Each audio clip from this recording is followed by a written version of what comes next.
নমস্কার বন্ধুরা, কেমন আছো সবাই?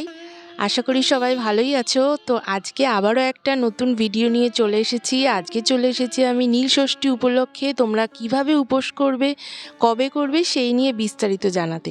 তো এবছরে নীল ষষ্ঠী পড়েছে 12ই এপ্রিল শুক্রবার।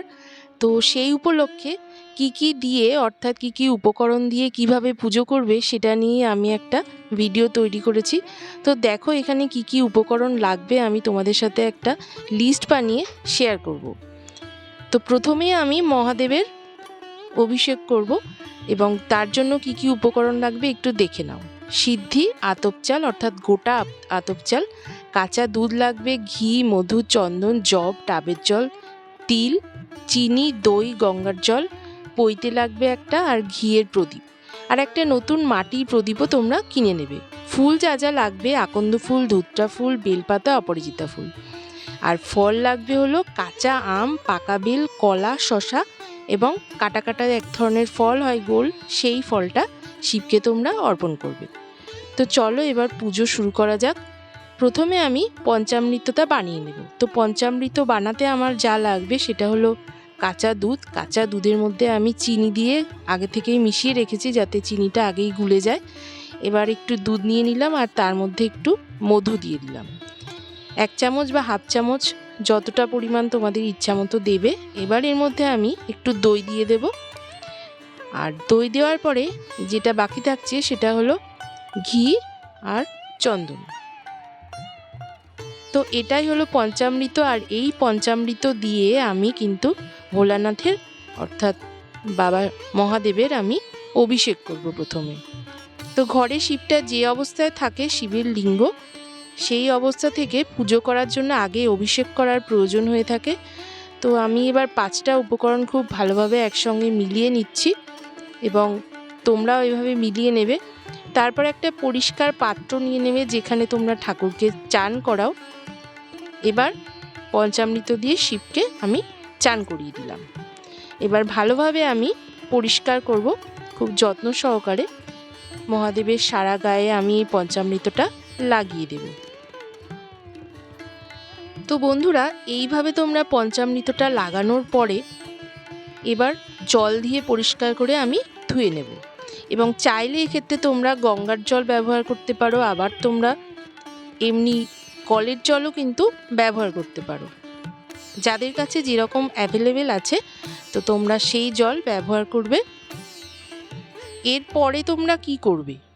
এরপরে আমরা মহাদেব যেহেতু চান করা হয়ে গেছে, তারপর আমি একটা জল চৌকির উপরে আগে থেকেই একটা পরিষ্কার কাঁচা কাপড় আমি পেতে রেখেছিলাম, আর শিবকে যেখানে বসাবো সেই বাটিটাও কিন্তু রেডি করে রেখেছিলাম।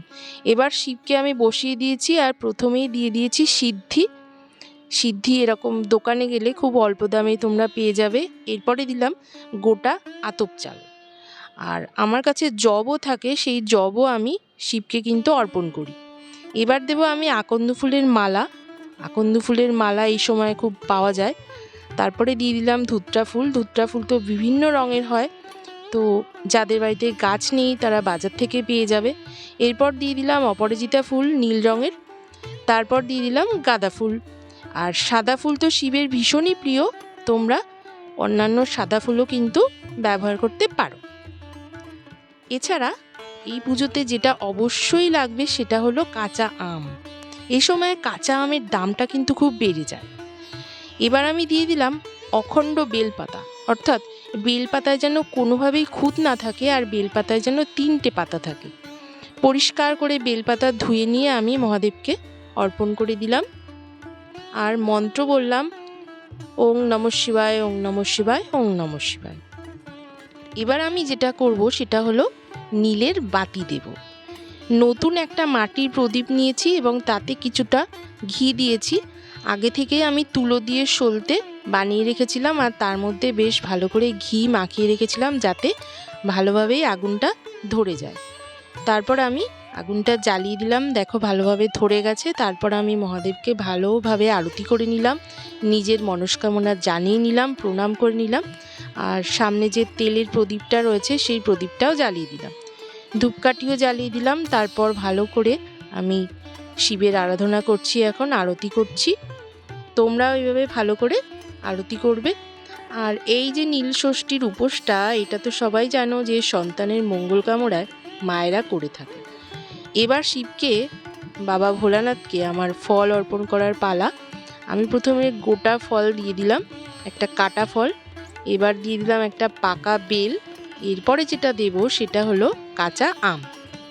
তো এই 3টে গোটা ফল আমি মহাদেবকে দিয়ে দিলাম, সুন্দর করে আমি সাজিয়ে দিলাম। তো বন্ধুরা, তোমরাও এইভাবে সুন্দর করে সাজিয়ে গুছিয়ে মহাদেবের আরাধনা করবে। আর মহাদেবকে আমি পুজোর যে প্রসাদ অর্থাৎ ফল, জল, মিষ্টি ইত্যাদি এবার অর্পণ করলাম। চেষ্টা করবে এই সময়ে যে সমস্ত ফল পাওয়া যায় সেগুলো ভোলানাথকে অর্পণ করার। আর ডাবের জলও আমি মহাদেবকে দিয়ে দিলাম। তো বন্ধুরা, ভালোবেসে তোমরা মহাদেবকে যাই দেবে মহাদেব তাতেই তুষ্ট হবে। তো কথায় আছে যে ভোলে বাবা একটা বেলপাতাতেই নাকি তুষ্ট হন।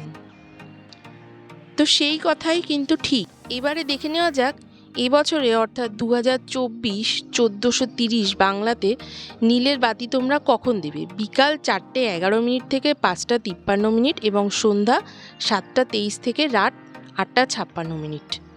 এই হলো নীলের বাতি দেওয়ার সময়। অর্থাৎ আমি যে ঘিয়ের প্রদীপটা বানিয়ে তোমাদের দেখালাম মাটির, সেইটাই হলো নীলের বাতি। তোমরা চেষ্টা করবে ওইভাবে নীলের বাতি দেওয়ার। সন্ধ্যাবেলায় এই দুটো শুভ সময় রয়েছে, এই দুটো সময়ের যে কোনো একটা সময়ে তোমরা নীলের বাতি দেবে এবং ভগবানের কাছে নিজের মনস্কামনা জানাবে। সন্তানের মঙ্গল কামনায় মায়েরা এই নীল ষষ্ঠীর উপোস করে থাকেন। বছরের অন্যান্য সময়েও কিন্তু ষষ্ঠীব্রত পালিত হয়। যারা করেন তারা জানেন এই ষষ্ঠীগুলো কোন সময়ে হয়ে থাকে। তো বন্ধুরা, আজকের ভিডিওটা আমি এখানেই শেষ করছি। যদি ভালো লেগে থাকে ভিডিওটি অবশ্যই তোমরা সাবস্ক্রাইব করে দিও চ্যানেলটি।